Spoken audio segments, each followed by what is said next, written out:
Ladies and gentlemen, let's get started. In this video, I'll be showing you how to go from this to this.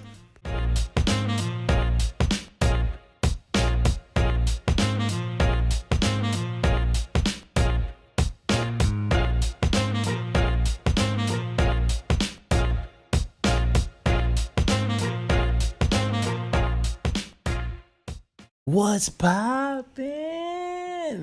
Welcome back to another episode at TOD Photography. Yo, today we're going to edit a beauty portrait that I took over the summer of my friend Shanice. I'm going to kind of take you through, I am going to take you through how I go about editing this type of photo. So like I said, this is a beauty shot. I shot this in studio with my Nikon D750, 70 to 200 lens. F-stop was at 5.6. Want to make sure we get as much details, and my shutter speed was at 1/60th of a second. So taking y'all in, I go to lens correction. I pretty much enable profile correction, remove chromatic aberration, orient the photo. I guess Lightroom doesn't think it needs orienting. From there, I think it needs orienting, so I'm going to fix that. I've done this before, so I know exactly how I want it. Bada bing, bada boom. From here, I decide what kind of preset or how do I want the colors or the mood of the photo to be. I have hundreds of presets, but I know exactly how I want it. I created my own preset, and it's right here. Bam! Okay, so this is the preset that I'm setting. It's going to be black and white. It's a mood. It's a vibe to me. So we're going to keep it like this, and then I'm going to export it into Photoshop, and that's where the real work begins.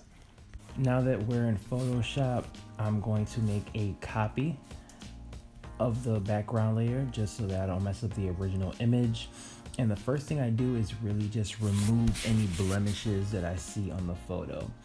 For me, I like to use the patch tool because that allows me to be very precise in any of the blemishes I am removing.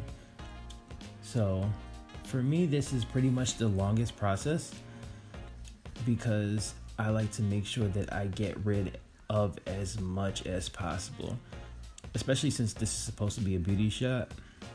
You know, you want to make sure that the work that you're producing is work that could possibly be in a magazine. At least that's how I look at it. I want it so that when people look at this image, they're like, damn, that's amazing.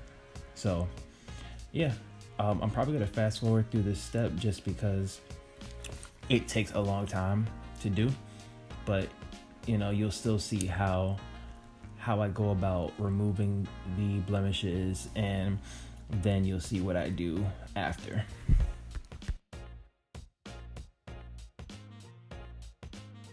From here, we're gonna work on the skin. So I'm gonna go to my action tool and I'm gonna click frequency separation. Frequency separation is basically a method in which photographers use to clean the skin.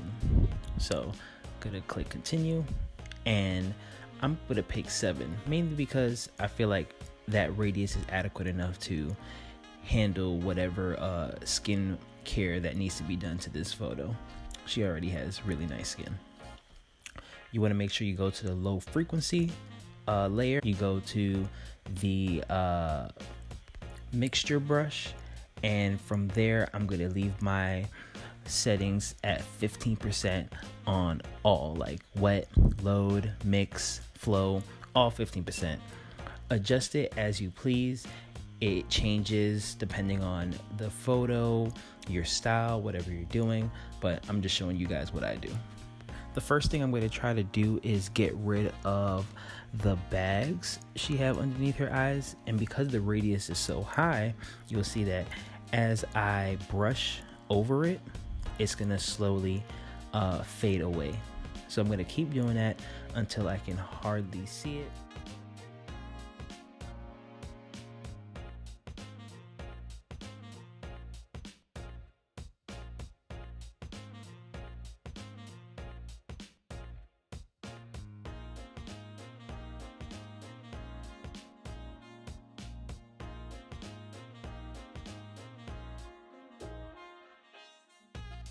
Once I'm done retouching the skin, then I go to the groups menu and I click on levels.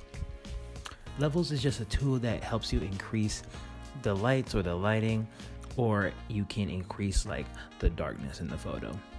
For this one, I think the lighting is really fine, so I'm not going to adjust the light section that much, but I will make it a little darker just because it's a black and white. It's my personal style.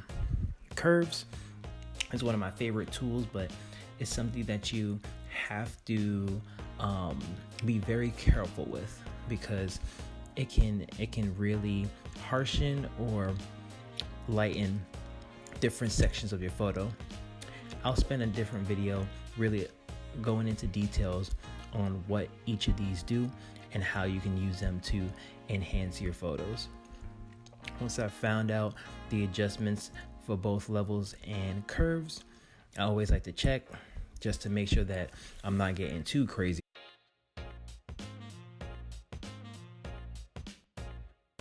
The last thing I'm going to do is probably go over the skin and frequency separation again, just to make sure, because I see some areas that I want to adjust. Don't be quick to export the photo. You want to make sure that you're studying whatever you're editing and making sure that it's the best presentation of your artistry.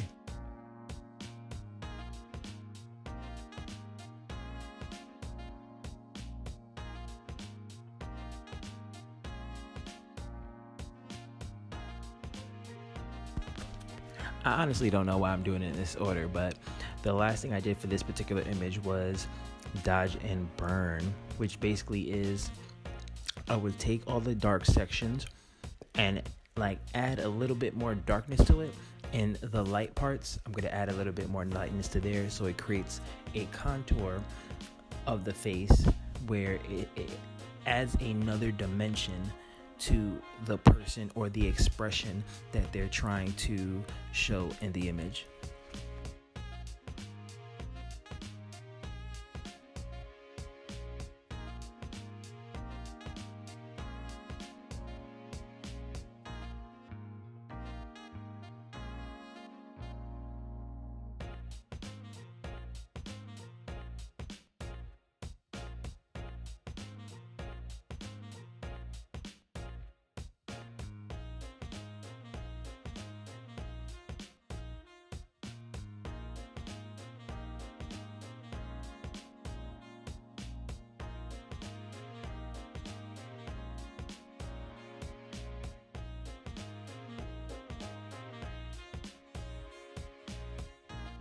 And that's it. Hopefully this video was helpful for you.